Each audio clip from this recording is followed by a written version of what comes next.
چھوٹی موٹی کارروائی ہوتی تھی, اس کے بعد پھر سزا سنا دی جاتی تھی. لیکن اب وہ چونکہ ہوگا تو پھر اس پہ ڈیفینس, پھر دوسری بات ہے کہ ڈیفینس کو آپ اس کے پاس آپ کے پاس ایکسیس بھی ہوگی, جو چارج شیٹ ہے اس کی ایکسیس ہوگی. پھر یہ ہے کہ آپ کے اوپر ایویڈنس جو آپ کے خلاف استعمال ہوگا اس کو آپ ڈیفینڈ کا موقع بھی ملے گا. تیسرا, جو بھی ججمنٹ آئے گی وہ پھر ریویو میں بھی جا سکے گی کہ سینئر سویلین کورٹس کے اوپر. اس میں 17 رکنی بینچ کا فیصلہ بھی ہے. اچھا, دوسری انہوں نے ایک اور بات بھی ایکسپلین یہ کہی ہے کہ ملٹری کورٹس میں ایسے کیس نہیں چلا جاتا. یہ باقاعدہ اینٹی ٹیررزم کورٹ کے پاس یہ مٹیریل جاتا ہے, وہ اسکروٹنائز ہوتی ہے, اس کے بعد وہ اپروول ہوتی ہے کہ اس کو کیس کو جانا چاہیے یا نہیں جانا چاہیے. تو مطلب یہ جسٹ لائک دیٹ نہیں ہے, یہ ایک پراپر مطلب بائی چوائس نہیں ہے, مطلب یہ فیڈرل گورنمنٹ کی چوائس نہیں ہے یا کسی ڈپارٹمنٹ کی چوائس نہیں ہے کہ ان کا کیس ہونا چاہیے. تو یہ مطلب باقاعدہ اسکروٹنی کے بعد اس کے بعد یہ سلسلہ اس کے بعد یہ فیصلہ آ جاتا ہے. لیکن ناصر صاحب ایک اور چیز بھی ہے اسناد, کہ ایک یہ بات بھی ہے جو ہمارے سورسز جو ہے وہ یہ بات کلیم کرتے ہیں کہ منسٹری آف جو لا ہے اس کا اور جیک برانچ کا کچھ رابطہ بھی ہوا, اور پھر جب یہ انٹرنیشنل پریشر جو آ رہا تھا جس طرح سے, اس حوالے سے منسٹری آف فارن افیئرس کے ساتھ مل کے یہ ساری کچھ اسٹریٹجی, اور پھر دوسرا فارن آفس, تو کیونکہ وہ جو میں یہ کہہ رہا ہوں کہ اس میں ایک چیز یہ ہے کہ ایک سینسٹیوٹی جو ہے وہ بہت زیادہ پائی جاتی ہے کہ جناب کسی طرح سے اس بات کو یقینی بنایا جائے کہ کسی خاتون کا فوجی عدالت کے اندر جو ہے وہ ٹرائل نہ ہو. نہیں, وہ تو چلیں بہت سے لوگوں کی خواہش ہے نا. اس کے علاوہ جو انٹرنیشنل اپریہنشن ہے نا کمیونٹیز کی, انٹرنیشنل رائٹ آرگنائزیشن کی, وہ اس کے حوالے سے لا منسٹری, اٹارنی جنرل آفس اور جو کنسرن لوگ ہیں ان کا بھی وہاں انٹرنیشنل ایک اپنا ایک یونٹ ہے, بڑے ریلیونٹ لوگ ان کے ساتھ بھی ان ٹچ ہیں, جو انٹرنیشنلی ان کو اندازہ ہے اوبلیگیشن کیا ہے. وزارت خارجہ کے ساتھ وزارت خارجہ میں معذرت کے ساتھ اگر یہ حالات اگر وہاں لیگل کو اچھی سیل ہوتے تو یہ ملک میں جو ریکارڈ کر کے یا اس کے علاوہ اور چیزیں ہوتی, یہ تو شکر ہے جب اٹارنی جنرل آفس میں یہاں. لیکن وہ ظاہر ہے کہ ministry of information foreign office جو ہے وہ انگیج تو کرتی ہے نا مختلف, وہ لیکن اٹارنی جنرل آفس کو کرتے, اٹارنی جنرل آفس ہی ہوتا ہے مین, کیونکہ اٹارنی جنرل آفس کا انٹریکشن رہتا ہے یورپی یونین, اس کے علاوہ اور بھی جو ہیں. تو اب اس میں جو اسٹریس کیا گیا 4 چیزوں پہ ان کو, ملٹری اتھارٹیز کو, جیک برانچ کو, کہ جی یہ انشور رکھے. امید ہے کہ وہ انشور ہی ہوگا, کیونکہ نیشنل انٹرسٹ کو بھی دیکھنا ہے. کلبھوشن کی کیس میں ہم نے دیکھا کہ اگر وہ جو وقار سیٹھ صاحب کی ججمنٹ نہ ہوتی پشاور ہائی کورٹ کی چیف جسٹس, تو بڑا مشکل ہوتا, وہ کیا پتا وہ ٹرائل ہی انل ہو جاتا جو کلبھوشن کا ملٹری کورٹ میں. لیکن وہ جو وقار سیٹھ صاحب کی ججمنٹ, اس کے بعد انہوں نے کہا کہ یہ ہے کہ ریویو کرتی ہیں عدالتیں سپیریئر کورٹ کی, تو پھر انہوں نے کہا کہ افیکٹو ریویو دیں, جس کی وجہ سے اسلام آباد ہائی کورٹ میں اپیل دائر ہوئی اور باقاعدہ ایک قانون بنا, اور وہ ابھی معاملہ آرڈیننس آیا. جی جی, تو یہ اس دفعہ ریکوائرمنٹ پہلی ساری کر کے, تاکہ ایسا نہ ہو کہ انٹرنیشنلی اس بات پہ, کیونکہ عمران خان صاحب کا بھی پی ٹی آئی کا بھی فوکس جو ہے وہ انٹرنیشنل آڈینس ہے. لیکن ایک بات جو ہے وہ یہ دیکھیے کہ وکیل دونوں, اگر آپ کہیں کہ انڈیپینڈنٹ گروپ اور پروفیشنل گروپ, دونوں جو ہیں وہ ملٹری کورٹ میں سیولین کے ٹرائل کے خلاف ہیں. اور یہ جو ہے وہ ڈیٹرنس تو بنانا ہے ملٹری نے, کیونکہ یہ آگے اس چیزیں نہ ہوں, لیکن یہ بھی دیکھنا ہے کہ اس کا کوئی انٹرنیشنل امپلیکیشن پاکستان کے خلاف بھی نہ ہو. یہ بھی میرا خیال ہے کہ وہ اسی وجہ سے یہ ساری چیزیں ہو رہی ہیں. تو بڑا کیئرفلی جو ہے وہ گورنمنٹ بھی چل رہی ہے. جو ٹریس پاسنگ ہے نا, یہ دنیا میں ایکسیپٹڈ لا ہے, یہ اچھا خاصا خطرناک ہے. امریکہ کے اندر ڈونلڈ ٹرمپ جو ہے اس کو گرفتار کر لیا گیا, ان کے ساتھ جو وہاں پہ واقعات ہوئے تھے اس پہ جو ہے وہ چل رہا ہے, مقدمات چل رہے ہیں وہاں پہ, سزائیں بھی سنائی جا رہی ہیں. تو یہ ذرا انٹرنیشنل کمیونٹی کو بھی تو دیکھنا چاہیے نا, مطلب وہ کس حوالے سے اس طرح کی بات کرتے ہیں. اینی ویز, اب آ جاتے ہیں دوسری طرف ہم. ناصر صاحب, جسٹس مسرت ہلالی, مجھے تو بڑی مسرت ہوئی ہے کہ وہ سپریم کورٹ میں آئیں گے, کے پی کی سے پہلی خاتون جج ہیں. تو آج کے اجلاس کے اندر کیا ہوا, سنا آپ کے پاس بڑی خبریں ہیں؟ نہیں, کوئی خبر نہیں, وہ وہی خبر ہیں جو آپ کے پاس بھی ہیں. ہماری کٹی ہوئی ملاقات ہوئی تھی, تو بیسکلی اچھی بات ہے. آج کوئی کسی قسم کی یونینیمس ایک تو ڈیسیژن ہے, دوسرا کسی قسم کی کوئی مطلب کسی قسم کی طرف سے کوئی رکاوٹ نہیں پیدا ہوئی, بلکہ کسی نے کہا کہ جسٹس اعجاز الاحسن صاحب نے بھی جب سپورٹ کیا تو کہا یہ جاتا ہے کہ سب ریلیکس ہو گئے. کہ اب تو یہ کسی کی طرف سے کوئی اپوزیشن نہیں ہوگی، اور سب نے سراہا، یہاں تک کہ جسٹس قاضی فائز جیسے صاحب نے کہا جا رہا ہے کہ آخر میں باقاعدہ میٹنگ ختم ہوئی، چیف جسٹس صاحب کا شکریہ بھی ادا کیا کہ میری چوائس، کیونکہ آپ کو یاد ہوگا انہوں نے ایک لیٹر لکھا تھا، انہوں نے یہ ریکمینڈ کیا تھا کہ 2 نام انہوں نے دیے تھے، ایک تو مسرت ہلالی صاحبہ کا نام دیا تھا، دوسرا جو سندھ کے چیف جسٹس ہیں شیخ صاحب احمد علی شیخ صاحب، ان کا نام دیا تھا، تو لیکن آج کے ایجنڈے میں نام ایک ہی تھا، تو ظاہر مسرت ہلالی صاحبہ ہی کے حوالے سے ڈیسیژن ہونا تھا، تو یہ بڑی احسن بات ہے۔ وہ ساتھ میں 2 سابق جج صاحبان جو کیسر رشید اور جسٹس سابق روح الامین تھے، ان کے تھے، لیکن وہاں پہ اس بات پہ بات چیت ہوئی کہ جناب اگر یہ تو اب سابق جج ہو چکے ہیں، کیونکہ روح الامین صاحب کا تو پہلے بھی نام جب وہ جج ایک دن کے لیے بننے تھے ان کا ہوا تھا پرپوز، ایجنڈا میں ایک ہی تھا، لیکن ساتھ میں یہ 2 نام تو تھے نا، تو پھر وہ انہوں نے کہا کہ اگر وکلا کے ہی، کیونکہ آپ کو پتہ ہے نا قاضی امین صاحب جو ہیں جب سپریم کورٹ کے جج بنے تھے ریٹائرڈ ہو کے جج، ان کو وکیلوں کے کوٹے کے اوپر جو ہے وہ جج بنایا گیا تھا، تو اس کی مخالفت بھی ہوئی تھی، تو اب بھی یہی موقف جو ہے وہ سامنے آیا، تو پھر اس کے بجائے ہاں تو کسی وکیل کو اگر لینا ہے تو پھر سپریم کورٹ کا جج کے طور پہ اس کو لیا جائے، تو اس لیے وہ 2 نام پہ سنا غور ہی نہیں ہوا۔ ہاں مطلب بیسکلی یہی ہوا، لیکن ایک اچھی بات ہے کہ اب سپریم کورٹ میں 2 خواتین جج ہو جائیں گی، پہلے جسٹس عائشہ ملک صاحبہ آئی تھیں جو کہ ایک اچھی ایڈیشن تھی، اب یہ دوسری مسرت ہلالی صاحبہ آئیں گی، تو اس سے پاکستان کا امیج بھی اچھا ہوگا، اور آپ کو پتہ ہے بہت سارے لیٹیگینٹس میں خواتین بھی شامل ہوتی ہیں، اور ان کے جو ایشوز ہوتے ہیں وہ ہم جو مرد ہیں وہ اس طرح کو ریئلائز نہیں کرتے، آلدو جج نے تو ایک جو فیکٹس سامنے اس کے آتے ہیں یا جو ایویڈنس ہوتے ہیں اس حساب سے ڈیسائیڈ کرنا ہوتا ہے، لیکن جو پرابلمز جو فیس کری ہیں وہ اس کو خاتون ہی سمجھ سکتی ہے، تو یہ ایک اچھی ایڈیشن ہے، یہ ایک اچھی ثابت ہوگا۔ تو چلیں ناظرین پہلے نہ ایک دم آپ ججمنٹ دے دیا کیجیے، دیکھتے تو لیں کہ کتنے اچھے ثابت انشاءاللہ ہوتے ہیں، اچھا ہوگا، ہمیں اچھی کی امید رکھنی چاہیے، آپ تو ہمیشہ جو ہے نا آپ کو ہمیشہ چیز پہ ڈاؤٹ ہی رہتا ہے۔ ڈاؤٹ نہیں رہتا، میں کہتا ہوں کہ ابھی آنے تو دیں نا، ہم دیکھیں گے کیسے فیصلے ہو رہے ہیں، پھر اس کے بعد ہوگا نا، اب دیکھیں کہ کتنا انڈیپینڈنٹ جج ہو سکتا ہے، وہ دیکھنے والی بات ہے۔ ابھی پریکٹس اینڈ پروسیجر ایکٹ جو ہے بل کی سطح پہ جس بینچ نے کیا اس کے اندر بھی ایک خاتون جج صاحب ہیں، تو صحیح ان کے بارے میں یہ مشہور تو ہے کہ کافی خاصی انڈیپینڈنٹ ہیں اپنی سوچ میں، حالات میں تو انڈیپینڈنس بھی بڑی ضروری ہے نا۔ ہاں یہ سپریم کورٹ قانون تو قیوم صاحب جو وکیل ہوتے ہیں سامنے پیش ہوتے ہیں وہ بتا دیتے ہیں، جو ہے نا دل اور دماغ جو ہے وہ ایک جگہ پہ قائم ہو نا، تو ایشو نہیں ہوتا۔ باقی یہ جو تھیوری ہے نا کہ موسٹ کمپیٹنٹ یہاں ہیں، تو موسٹ کمپیٹنٹ ججز ہی جو تھے ان کی ہی ججمنٹ بہت زیادہ کنٹروورشل ہیں، تاریخ کے ورسٹ ججمنٹ کو ان کو ڈکلیئر کیا جا رہا ہے، مثلاً آپ کے سامنے ریسنٹ پاس میں جو 63A کی ججمنٹ ہے۔ نہیں تو آپ یہ تو نہ کہ جی وہ نہیں وہ 63A میں کیا نہیں ٹھیک ہے، جو نہیں ٹینڈنسی ہے کہ ری رائٹنگ جو ان کے اپنے فیلو ججز کہہ رہے ہیں کہ بھئی this is tantamount to rewriting the constitution, تو وہ جو جورسپروڈنس تھی نا وہ اس کو کوئی کسی نہیں، اب دوبارہ جو ہونے جا رہا ہے ریویو کے حوالے سے جو ایکٹ آج ہیئرنگ ہو رہی ہے 2 دن سے، اس میں بھی جو ہے کہ وہ ایک مائنڈ سیٹ جو جوڈیشری کا ہے اب وہ اس کے اوپر آتے ہیں۔ حسنات یہ بتائیں نا کہ اب جو ہے جو آپ کہتے ہیں کہ دھڑے بندی یہ چل رہی ہے، یا میں کہتا ہوں کہ اختلاف رائے ہے ججز کے اندر، اور ہمارا اس بات پہ ہمیشہ اختلاف رائے ہے کہ کوئی دھڑے بندی نہیں ہے، میں کہتا ہوں کہ ایک اختلاف رائے ہے، سوچ کا جو ہے وہ اختلاف ہے۔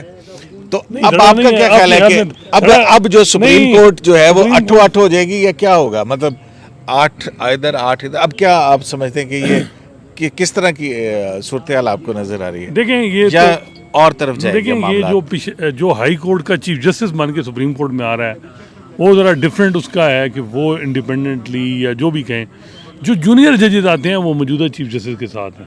اب چیف جسٹس صاحب کے ساتھ جو 8 ججز کا وہ انہوں نے خود ہی علیحدہ کیا گروپ دھڑا، وہ اس کو 2 دفعہ کیا نا، قاضی صاحب کا ایک آرڈر تھا اس کو ڈسکارڈ کروایا، جو ایک پہلے 6 بنے وہ جو رجسٹرار نے، اور اس کے بعد جوڈیشل آرڈر سرکولر کے ذریعے کیا، supreme court practice and procedure act میں بھی ریویو کرنے میں جو اسٹے دیا گیا وہ 8 ججز نے کیا۔ 8 میں سے صرف چیف جسٹس اور جسٹس اعجاز الاحسن کے علاوہ جو 6 جج ہیں وہ جونیئر ججز تھے جو ہائی کورٹ کے تھے وہ آئے۔ جسٹس مسرت ہلالی جو ہیں وہ پشاور ہائی کورٹ میں بڑے کم عرصے کے لیے رہی ہیں، لیکن وہ چیف جسٹس رہی ہیں، تو امید یہی ہے کہ وہ جو ہے وہ آپ کہیں کہ 8-8 سے اب سچویشن یہ برابر ہو جائے گی، اور اب chief justice Umar Ata بندیار retire ہوں گے، اور اپنی نام جو اپنی ان کی مجھے نہیں لگ رہا، کیونکہ ابھی ایک جوڈیشل کمیشن کے ممبر سے بات ہو رہی تھی، میں نے کہا جی دوسری اپوائنٹمنٹ، میں نے کہا جی وہ چھٹیوں کے بعد ہوگی، اب چھٹیاں ختم ہو رہی ہیں ستمبر کے 9 کو ہوتی ہے نیا عدالتی سال، تو پھر اس کا مطلب ہے کہ چیف جسٹس اگلے چیف جسٹس جو ہیں وہ نئی اپوائنٹمنٹ کریں گے. تو یہ میرا خیال ہے کہ چیف جسٹس صاحب جو ہیں ایک تو وہ یہ ہے کہ بیلنس چیزیں ہو جائیں گی، کہ یہ جو تھا کہ سارے جونیئر جج ہی بھرتی کیے جا رہے ہیں، کورٹ پیکنگ ہو رہی ہے. سپریم کورٹ کے لیے اچھا شگون ہے کہ سپریم کورٹ. ناصر صاحب آپ کے خیال میں یہ ایڈیشن جو ہے، یہ جو ایک تقسیم ہمیں نظر آتی ہے، اس میں کس طرف جائے گی؟ دیکھیے میں تو آپ کو یاد ہے، میں نے آپ کو پہلے بھی پروگرام میں کہا تھا کہ مجھے تقسیم نظر نہیں آتی. سارے ججز انڈیپینڈنٹ ہیں، اور یہ آپ نے اپنی آنکھوں سے خود بھی وٹنس کیا ہے. اور اسی بینچ میں جو آپ کہتے تھے کہ یہ لائک مائنڈڈ ہے، اس میں ڈسنٹ وائسز بھی آئی ہیں. تو میں اس پہ بلیو ہی نہیں کرتا. یہ ججز انڈیپینڈنٹ ہوتے ہیں، اور